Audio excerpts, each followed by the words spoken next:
All right, now I'm going to ask Peter Schorsch to come up and join me here to introduce our distinguished guest speaker. Thank you.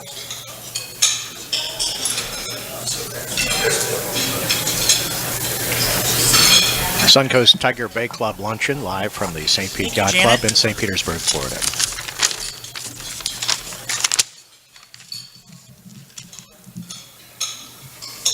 Good afternoon, Tigers. It's a pleasure to be speaking in front of you for back-to-back meetings. That's what you get if you donate $1,000 to the annual night dinner. You get those kind of privileges. So Chandra keeps hitting me up. She says it's a good way to redeem my reputation. I'm very excited about introducing Steve. I've got my prepared notes, but I just want to tell you, Steve is one of my dearest friends. He's one of what I call the 10. He's one of the people that I speak with almost every morning. He usually tells me, kind of like my conversation with Janet today, what I'm doing wrong, and he tries to make me a little bit more palatable in my writing. But he is genuinely a really dear friend. He is also, and as I dive into it, he's an endangered species, and that's because Steve Vancore is a proud Florida Democrat. And he's actually successful in navigating a Republican-controlled state government. And that pretty much makes him a unicorn. Steve's incisive, say as he believes approach has met the inclusion of this Democrat on teams of projects historically relegated to the fight. He's the one closet House Democrat that they bring in when they've got 9 Democrats on one side. And they're like, we got to get a Democrat on this project. Steve, they call you right away. Vancore began in politics in the mid-1980s, working as a district manager for U.S. Congressman Pete Peterson, and then running a statewide polling and political research center where he oversaw the administration of hundreds of polling and political research projects. He has a slew of clients, most of which I try and hit up for advertising, and they're mostly in Democratic hotbeds like South Florida, Tallahassee, and even Tampa Bay. Although the way Todd's working, I don't know how much longer Tampa Bay is going to be a hotbed for Democrats. If the Democrats ever got their act together and start winning elections here in Florida, it will be because they were listening to what Steve Vancore has to say. As partisan as his credentials sound, he's going to be talking today about something post-partisan, including voter rights restoration, the state's closed primary system, and the growth of alienated voters. Politico says Vancore's data and survey work produces some of the best polls in the state. Last year, I did a series of stories identifying the brightest minds in Florida politics. Steve's inclusion on this list was a no-brainer. It was a pleasure to call him that, and it's a pleasure to call him my friend. Everyone, Steve Vancore.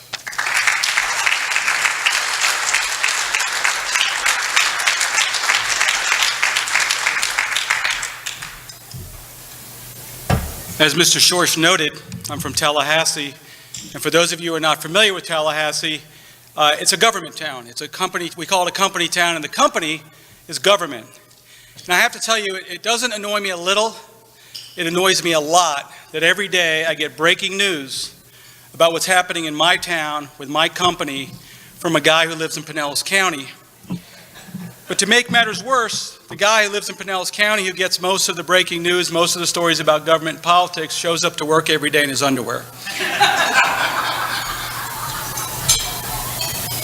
As I noted, this is called, we're going to talk about voters, and I'm not talking about people who aren't registered voters, I'm talking about actual voters. How many of you are actual registered voters?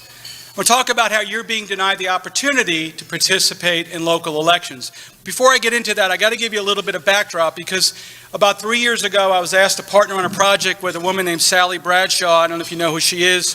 Great lady. She was Jeb's campaign manager. Just a brilliant, brilliant thinker. And we partnered on a project to understand, again, better understanding of who these rising, what we'll call independent voters, I'm going to change that for you in a second, who they are, why are they rejecting parties, and what's happening to the Florida electorate. So we're going to call this the rise of independent voters, and then I'm going to ask you, just for thinking's sake, I have no solutions here, but to really contemplate Florida law and wonder for a second, are our laws out of step with what's happening with the electorate? So my first order of business is let's stop calling them independent voters, because what they really are, I call them NMPs, and that means people who belong to neither major party. This could be people who are NPAs, they indicate no party affiliation, or they could be independents, or they could be, I think there's 18 registered parties with the Secretary of State's office, everything from the Socialist Party, thank you Bernie Sanders, to the Independence Party, to the Tea Party, to the Green Party, presumably not yet a Green Tea Party. And then let's look at our Florida law is out of step with that. So I don't know when the last time you had a presentation that had an actual frog in it. And for those of you who are PETA members, I did not hurt any frogs in the making of this presentation. And for those of you who are biologists, you probably know that the metaphor is not real. If you actually turn up the water and the frog's sitting in the water, you turn up the heat, the frog will seek to get out of that water. But the metaphor still stands. And by the way, there was an actual study done on that. And I want to know what really good expenditure of our federal tax dollars to study, will a frog jump out of boiling water? But they will. But the metaphor is that we as voters and participants in the process probably don't realize how much the electorate has changed in such a short period of time. Now, when I'm over 50, so I can say it was a short period of time. So let me take you back to the cold water days of 1990. I was in my third election cycle campaigning, and take a look at that number there. Democrats, 52%, Republicans, 41%, but really focus on that 7% for just a moment. Those are my NMPs. And back in 1990, when you were doing campaigns, you largely ignored those people. Why would you ignore 7% of the electorate? Because about 5 of the 7% just didn't vote. They were not interested. For whatever reason, they registered, but they weren't participating. And the other 2% were outliers and not worth it. So when we did mail plans, walk plans, whatever, we ignored those people. Here's where you are today, and they're not to be ignored any longer because they are now an active and integral part of the system. And in that short period of time, to me, 26 years is relatively short, the number has quadrupled.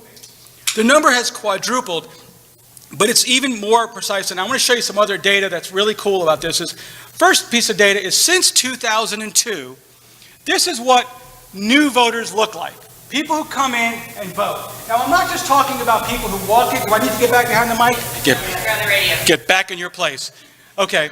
We're not just talking about people who are, like my 2 boys. I have 2 18-year-old sons. They've just matured enough. They're now registered voters. I'm not talking just about those people. I'm talking about if someone leaves Brevard County and comes to Pinellas and re-registers here, that's considered a new voter according to the Secretary of State. If somebody moves from Ohio and comes to our wonderful state to work or to get a job and they register, they're a new voter, okay? 46% of new voters are registering. That's a pretty large number. But wait, it gets better. Remember that game when you were a kid, you'd go into the arcade and you'd slide the quarters down the ramp? Think of the new registered voters as the new quarters coming onto the table. And remember that bar that slid the quarters back and quarters would fall off the other end? Well, those are the people who, let's just kindly say, age out of the system, okay? Or just leave for whatever reason. Well, those people tend to be the folks who registered back at a time when 93% of voters registered with one of the parties. So when you combine the new minus the old, now look at that number, 56% on average every month. That's a large number. And that's how I'm able to predict, moving forward, that by the next reapportionment, it looks to me, and I think it's actually, I'm being very conservative here on my numbers, that the parties, the Democrats, Republicans, and NPAs or NMPs will be at triple parity, be about the same number. Okay? That should be astonishing to you that we're now going to live in a state that has that kind of projection, and there's some indications that that number, which is rising right now on average about a point a year. Think how profound that point is when most people do not change their party registration. Most people, once they've picked, they kind of stay there. There's no reason to change, despite the fact that I'm going to show you a bunch of laws that work to their disadvantage. So that's where we're headed. By the way, I've been doing this for several years, and I kept saying, by the next reapportionment, little did I know we'd have another reapportionment in the interim. So by the next reapportionment. So real quickly, I could talk for an hour about who they are, what they are, why they're doing this. But in short, why they're doing it, this is driven largely by what we're seeing in Washington, where a lot of people are pretty unhappy what they see about the intransigence and what they're looking at when they come in to register to vote. They look to the left and they go, Yeah, no, I don't think so. And they look to the right, and they look at the Republicans, and they go, yeah, I don't think so either. And so they're choosing not to pick either one of that. And that's driven by a system where we have people being elected in closed Democratic primaries where you elect just the best Democrat, and then you elect just the best Republican. Commissioner Long, you're running countywide, are you not? You're not in a gerrymandered district. You have to answer to all voters. Bob Buckhorn doesn't have the luxury of hiding behind a closed-wall Democratic primary and could just rah-rah for Democrats. He has to answer to all voters. So what's happening is up in Congress, as voters look, they see extreme leftism, extreme rightism, and most Americans are not there. Most Americans still believe in things like hard work, play fair, you'll get ahead. Well, that's what they hope for. Most Americans do not belong to and this is not against people who belong to the far left or the far right. This is about, shouldn't we be including everybody in the process? The natural instinct is to blame millennials. Everybody who's been to a lecture on millennials knows the drill, right? They don't go to church, they don't belong to clubs, they bowl alone, blah, blah, blah. It's true, they all do that, okay? But when you look at the voter file, as I have, 2.5 million NMPs, ready for this? Less than 10% of them are millennials. Yes, millennials are more likely to vote that way, but these are real people really doing this. So we can't blame the millennials, that's number one. Secondly, where are they locating? This is very telling. If you look at the top highest density counties in the state of Florida, 8 of them, NMPs by registration make up the second largest party in 5 of the 8 largest counties. I want to show you something else. When I first did this presentation with Sally, it was at the Breakers 3 years ago, just 3 years ago. One statistic I was able to share with them, which was jaw-dropping at the time. This goes to my frog in boiling water. People don't realize how fast this is changing. We have 120 House seats. At the time, I was able to stand up and say 1 in 4 of those House seats, NMPs is the second largest party. Pretty good number. That was 30 out of 120. Today, that number is 47. And in 3, soon to be 4 of those seats, it's the largest political party. So why are we treating them like redheaded stepchildren? Now, this is the new Senate maps that just passed and just being implemented. Everybody's running. I'm going to black it out for a second. If I were to take the data from 2012, not that long ago, this is how many seats NMPs would be the second largest party. 6 of them. 6 Senate seats, that would have been the second largest party. Today, look at that. The number has grown by 2.5 times. So you know that old analogy about if I have a foot in hot water and I have a foot in cold water, on average I'm in warm water. So when I show you that 1-point growth, okay, per year on that other chart, but look how concentrated that is in South Florida and in Central Florida along by just east, well, in the Orlando area. So what's happening is we're hitting tipping point politics in large urban areas where it's becoming more and more socially acceptable to belong to neither political party. So we're getting growth, yes, among younger folks, but in urban areas. I mean, 11 of the 14 are in South Florida alone. You can just see that whole swath right there. Shows you that in South Florida, people have to live closer together and are sharing a little bit more than they do in suburban areas, are more likely to join the NMP party. So what's the problem? Here's the problem. In 2014, if you walked into the booth to vote in a competitive Senate seat in the Florida Senate, only 5% of voters, and these are the elections where every voter is allowed to cast a ballot. You know, of course, in a primary, you have to belong to that club, either the Democratic club or the Republican club, to vote. Only 5% of voters had the opportunity to vote in a competitive Senate race. Does that offend you? Because it offended me. And 97% of voters didn't get a chance to vote in a real House race. Now, this is one piece of objective data, Steve's objective data, which was what constitutes a competitive House race. I drew the line at 56%. If the winner got 56% or more, I didn't call that competitive. If you want the numbers and do it for yourself, put it up to 58%, put it up to 60%. That number 3% never gets above 10. That means 90% of the voters didn't have an opportunity to legally cast a ballot for the person who is going to represent them in the State House of Representatives in Tallahassee. I find that offensive. That number is continuing to grow. I'm going to give you one other number. I don't want to throw too many statistics at you. But if I draw the broadest measure of competitive House seats this year, 120 seats, and I say, let's say 20 of them are competitive. Peter, that's a broad number, isn't it? It's really more like 10 of the House seats are competitive. But let's say 20, okay? Because statistically, you could make that argument. In 100 House seats, they will be decided in the primary. Now, more importantly, in those primaries, in almost every single one of those seats, a majority of voters are legally prohibited from casting a ballot in that race. A majority of them, when you add up the non-party affiliates and the members of the other party. How did we get to a place where a majority of voters are told you're legally prohibited from casting a ballot? And I'm not talking about people who are those former felons or people who didn't properly register. I'm saying to you, you're not allowed. You're a registered voter and you're not allowed to choose in 9 out of 10 cases who your next representative is. I don't think that's right. I don't know what the answer is, but I don't think it's right. But let me show you something else. I showed you where the numbers are growing. People are participating and saying, I'm rejecting both parties. And they're doing that despite these disadvantages of laws that disfavor them in the electoral process and give extra favor to those who belong to a party and those parties that fund them. One, we were talking about Montana and what's happening in the presidential election, and Donald Trump whining about, sorry, I don't mean to offend any Donald Trump supporters, but whining about not liking the rules. Well, sorry, those are the rules that are in place. Where I have a problem with it is, on March 15th, how many of you walked into a ballot box and voted on March 15th? Please raise your hand. Okay? If you were a Democrat or Republican, you had the opportunity, and your local supervisor of elections ran that election, and your taxpayers' dollars went to fund that election. Fair enough.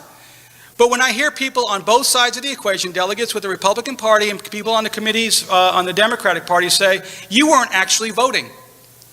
Those were just suggestions for delegates, that your vote really didn't count, that the process, I don't mind if the clubs want to have their own elections. I don't mind if the Suncoast Tiger Bay Club wants to appoint a president and elect a president, and you chose well, but why should taxpayers fund this?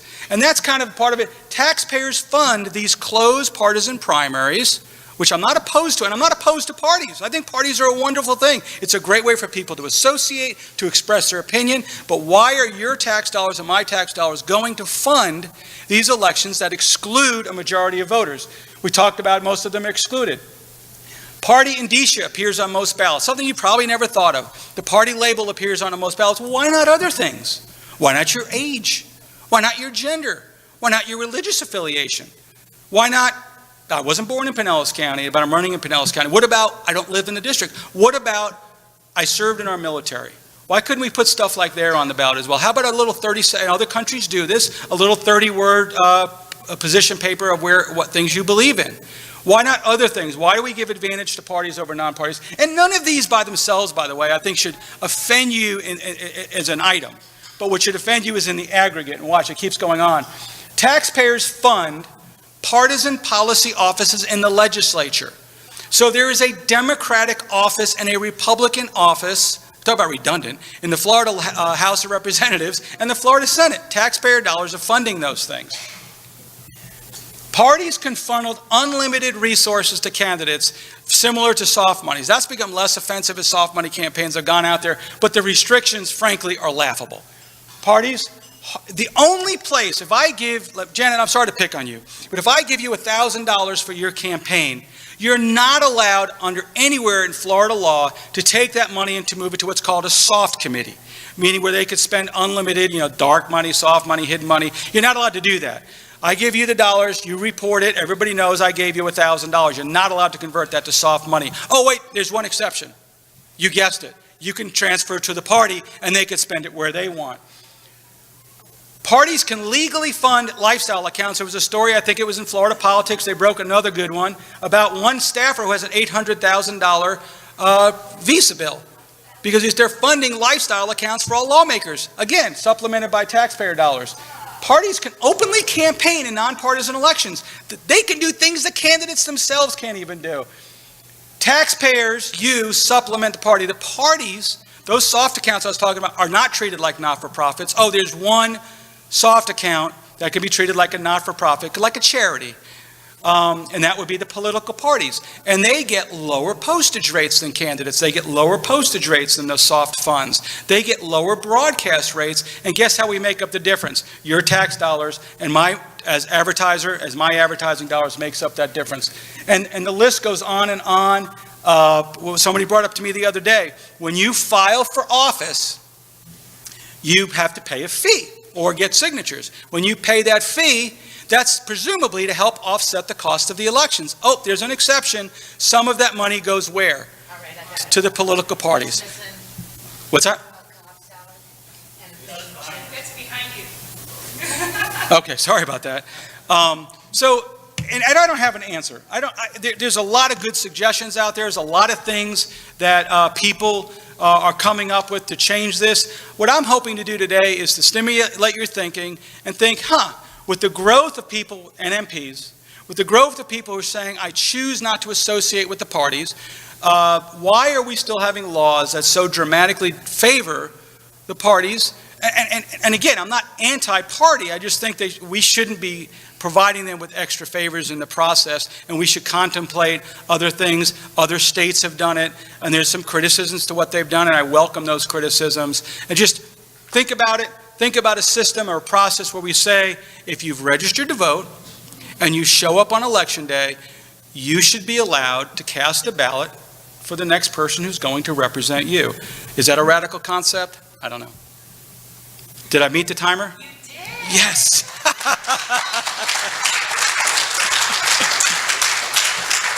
There's something a little destabilizing when somebody's holding up a card saying you've got only so many minutes to talk. I feel like I'm at home.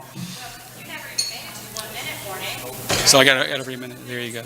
Hopefully I could add it on like they do in the presidential. Can I add that onto my question? Yes. So what's the process now? Oh, I've concluded. Go ahead, Corey.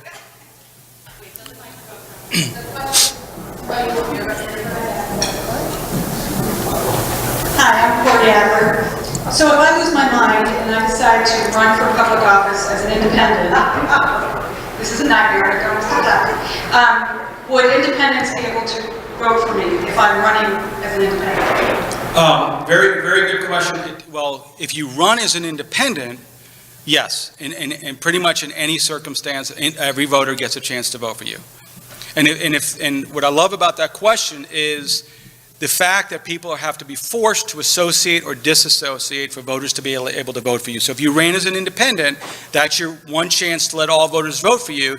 But when you see all those advantages out there to the parties, the odds of you winning, except in nonpartisan elections, like municipals and others, your odds of winning frankly approach zero, as evidenced by the fact that we have 160 legislative offices in the state of Florida, and in the entirety of Florida history, to my knowledge, or at least modern history, exactly zero of them have been elected as a non-party affiliate candidate. Does anybody have any other questions? Yes, ma'am. Hi, Susan Hofstetter. And I wanted to ask what you think of proportional representation as a way of dealing with this problem, so that we would not have, like eliminating districts and allowing, candidates to run a certain number, anyway, I know it's an unusual thing, but I know there's different. The problem of like drawing districts, and that way, makes it harder for different people to make. There's a lot of, the question was about proportionality and proportional districts, and I know there's several systems. I don't really have an opinion one way or the other on that, except this. I believe whatever the next system is, it says, hey, voters, every voter is welcome to participate in the process, that we shouldn't be creating a system that excludes you or you because of the party you chose to associate with. We shouldn't be excluding people from the process. We should be including them in the process. However we get there, I think is worthy of consideration. The fact of the matter remains, we know, we look at the metrics, we look at the performance. I can tell you with about, of the 120 House seats, for example, I'll be able to tell you probably 116 of them, 115 of them, which party will represent that seat based on its performance. And we know how the districts are drawn. They're purposely drawn to do that. And then if I know a seat's going to be won by a Republican or a Democrat, then we all know that the winner of the primary is going to be the de facto winner in the general. And that's where, in those cases where most voters are excluded from participating in the election of the person who's going to represent them. So proportional representation I have a problem with that. I think districts can work fine, but as long as all voters are allowed to participate, I think it's great.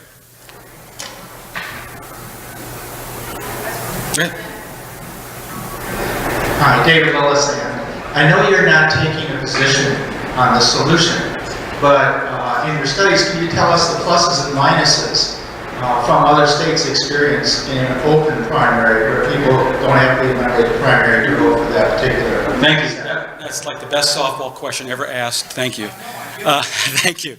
Well, first of all, understand that 37 states now have some form of open primaries. Now, the problem with open primaries, as particularly in a state like Florida, is it's unconstitutional to be mandated. And but a straight open primary which says the Republican Party in the primary mandate, the state has to mandate that everybody gets to vote. And the reason for that is complex but simple. In America, we have the right to associate. You have the right to have this club here, right? And being a member of this Tiger Bay Club, you have the right to exclude. As long as you're not excluding people, you can't say, you know, to be old Spanky in the gang. You can't have the He-Man Women's Hater Club. You can't exclude women based on their gender. You can't exclude people disabled. You can't exclude minorities, et cetera, et cetera.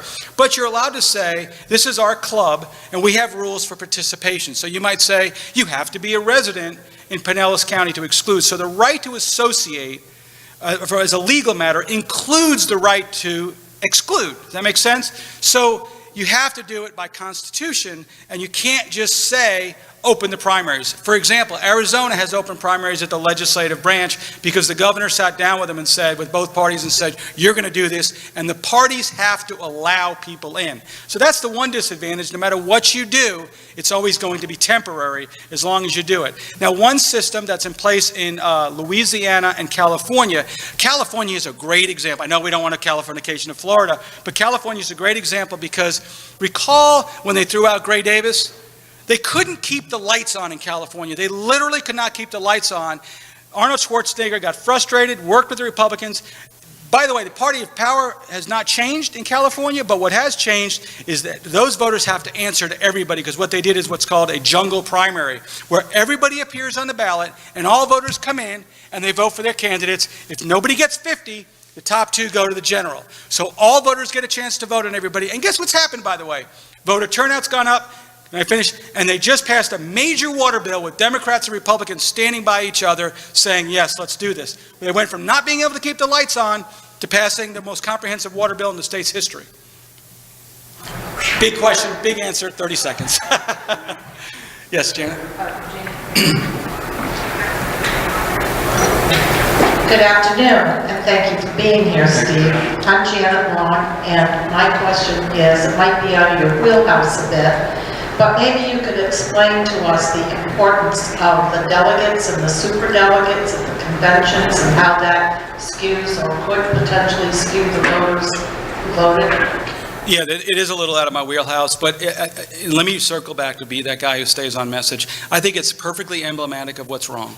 When Bernie Sanders beats Hillary Clinton 2-1 in a state, and they end up with the same exact number of delegates, that feels to me, this isn't an anti-Bernie or an anti-Hillary statement, please don't read it that way, but it feels to me to be fundamentally unfair that a taxpayer-financed election in a state, I think it was Wyoming, where this man wins 2-1, and that really doesn't matter.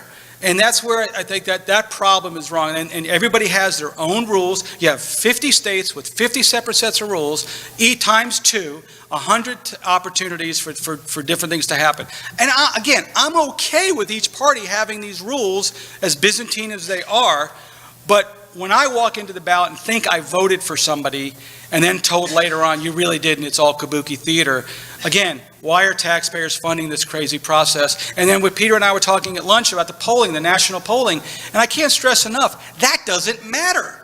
What matters is somebody who can, navigate this labyrinthian process of the delegates. It doesn't really matter what voters think. Now, I know about the founding of this country. I'm a student of it. I know when we started, it was pretty horrible, but it was better than anything else we'd ever seen, right? And the idea was a march towards more inclusion and more one person, one vote. But we seem to have reversed that trend and we're heading in the wrong direction. I hope I answered your question, Janet. Ma'am? I'm avoiding this guy over here. I don't care what he says, it doesn't get to the question. Betty Morgenstein. If you have all these independent people, none of whom has ever won an election, could any of these people ever win an election if they didn't join together in some way and essentially end up with another party? I love that question because of the very fact that the first natural reaction is to say, will they form a party? No. And the reason is because most of our studies show these people aren't saying, I want a third party. They're saying, I don't want to belong to either party. Let me use an example. How many of you go to church most Sundays? Okay. Every one of you has heard, at least in the last 3 months, about the nuns. Have you not? People who are no longer attending church, et cetera, et cetera. These are not people who, in many cases, are looking for another church. They're just saying, I don't want to belong to a church. Likewise, and I don't mean to compare these people to say they're a-religious. In fact, there's no difference in their religiosity, just for the record. But these people are saying, we don't want to be organized into a party. And the reason is, and we've done a lot of studies on this, what is their social fabric? They tend to lean left on social issues. They tend to be fairly libertarian on social issues, but they tend to be centrist on crime and punishment issues. They tend to be centrist on fiscal issues, and they tend to be very far right on Obamacare. The independents, and Mayor Kreisman actually broke the code for me on this one. He said, look at the data on age and millennials. I bet you the millennials are the ones who are saying they hate Obamacare, and man, it was off the charts. He was exactly right. All right. Yes, that good-looking gentleman over there in the dark coat. Oh, right here? You got upstage. Dennis Ruppel. You made allusion to the Constitution earlier in the right of assembly. It's my understanding that there's not a thing in the U.S. Constitution or the state Florida Constitution that creates the party system or sanctions the party system or in any way specifically supports its existence. You've also said that, to your knowledge, not one place in the legislature has been won by an independent. Given those facts, and that the party system, the current system, is a creature of the legislature and the parties who are its members, how will it ever change? I think the answer is somewhat self-evident, but I think it's a bit of a myth that the Constitution, you're right, James Madison explicitly excluded the right to form partisans, a la Federal 10 and 47, I think 47, 49, that he didn't want parties. He called them factions at the time. They didn't want parties, but the courts have ruled that parties are part of the right to associate. So yes, the Constitution doesn't explicitly create political parties, but it does create the right to associate and therefore the right to create your political party. What it doesn't do is mandate that I have to use my taxpayer dollars to fund specific advantages in the electoral process. But I don't, Peter asked, I thought, a pretty provocative question at lunch saying, why don't you consider the Constitutional Revision Commission? And I would, but I do believe your self-evident answer is that the people who got there by this system and I got to tell you a quick funny side story. I brought one of these ideas to leaders of the party that's not in power, okay? And if you lived and worked in Tallahassee, you'd know, Janet, just how out of power they are, right? And I brought this idea, I said, what could go wrong? I mean, wouldn't you guys support this? And they literally said, these are the highest of the high-ranking people within the Democratic Party said, this would take away our power. And I looked around and had like that moment of disbelief. I said, okay, let me make sure I understand. You don't even have a veto proof. What power do you have that would be taken away? I have more power than you do. So no, they're not going to want to change, and change is hard for people who are in the seats of power, as it were. So you either change the Florida Constitution, and there's many ways to do that. What if we said, for example, nonpartisan elections? Would you be willing to do that? That would probably be cool. Or how about your registration, your party registration is a private matter, not for public disclosure. So it's just stripped from the voter files, so they can't form districts to lock in parties, and candidates cannot disclose that unless they wanted to, but it wouldn't appear on the ballot. There's many, many ways to approach this. I just think it's time, with the growth of NMPs, for us to start considering that. All right. I didn't know I had such power. I get to pick these questions. Keep it quiet. Peter Schorsch, I really wanted to ask what the hell the He-Man Peters Club was, or whatever that was that you referenced. But two-part question. How many times have you given this kind of presentation or speech in the last year? And how many times did you give this speech or presentation when the Democrats were in power 20 years ago? The two-part question, if I can answer them at separate timers. There was a show, there was a guy named Spanky, and it was called The Little Rascals, and they had a boys club called the He-Man Women's Haters Club, and it was up in a little treehouse. Now you can start my timer. I began this journey on understanding the change in voter registration about 4 years ago, as the numbers began, as somebody who does a lot of electioneering work, began to notice a pretty profound and dramatic change. And I began to notice that, especially in our nonpartisan municipal or at-large county races, that these voters were having a higher and higher impact. 20 years ago, I was the tool of the Florida Trial Lawyers Association. I was doing their bidding, not my own. I left them in 1999. And so I've been able to do a little bit more of my own. So the short answer to your question is never. But if the implication is, am I now saying that because I'm a Democrat?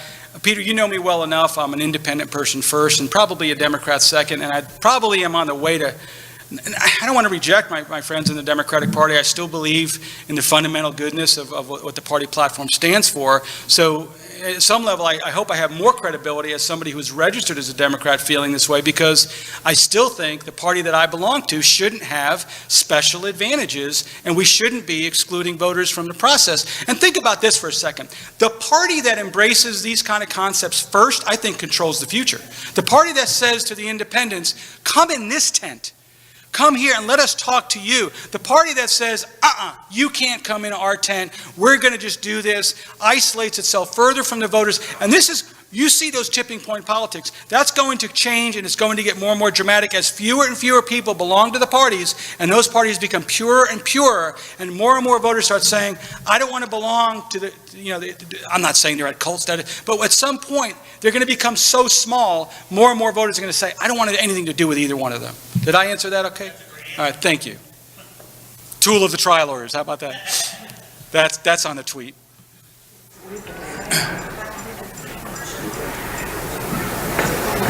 My name's Ken Burke. In Pinellas County, for example, we have 24 cities. Each of those cities during their elections are all nonpartisan races. Has your study proved that voter participation, where all voters in that city get to vote, is higher than it is in the primaries? No, it is not, because for a variety of reasons. But I got to tell you something really interesting about that. When we went into the 2014 elections, for example, Congress's favorability was 11%. Congress's favorability going into the 2014 was 11%, yet 93-point-something% of those who ran for re-election were re-elected. In the county commissions, you need to close your ears on this, Janet. In the county commission races, 1 in 4, most of which are not in gerrymandered districts, 40% of which are nonpartisan, the county commission races, 1 in 5 county commissioners who stood up for election were defeated. 1 in 5. That's a large number. Yet, the favorability of people who support their county commission approaches 75%. And here's my theory. How many of you own or have owned your own business?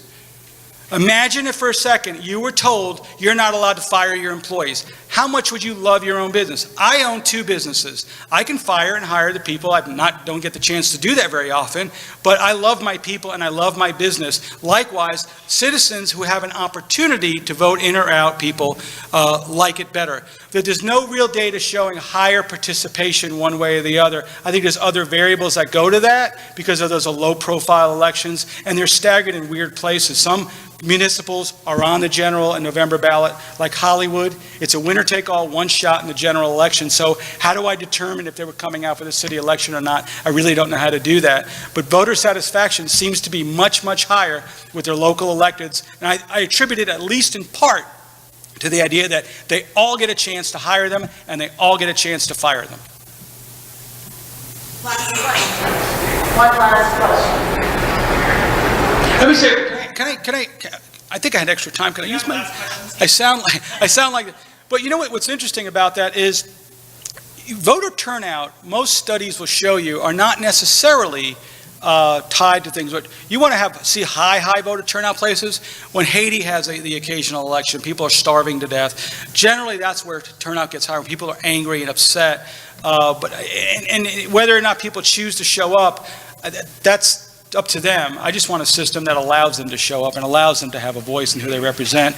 And so I think it makes for better government when everybody gets a chance to say so. Thank you very much for having me. I really appreciate it.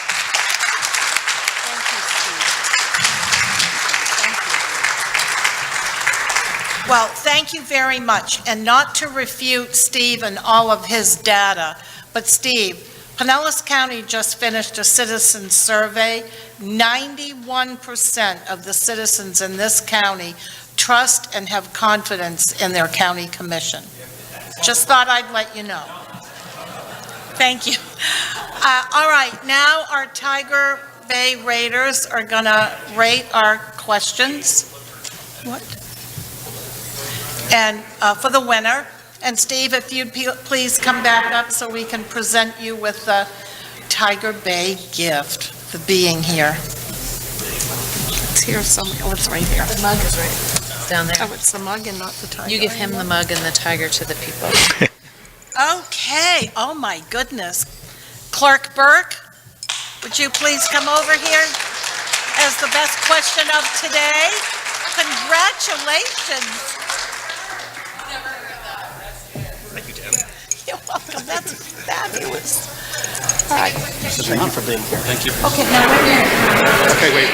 You've been listening to live coverage from the Suncoast Tiger Bay Club meeting today at the St. Pete Yacht Club. The speaker was Steve Vancore, a well-known political strategist in Tallahassee. And he was speaking today on... lunch. I hope we see you on the 21st. It's going to be a fabulous dinner. And I look forward to seeing you there with Carl Byrne.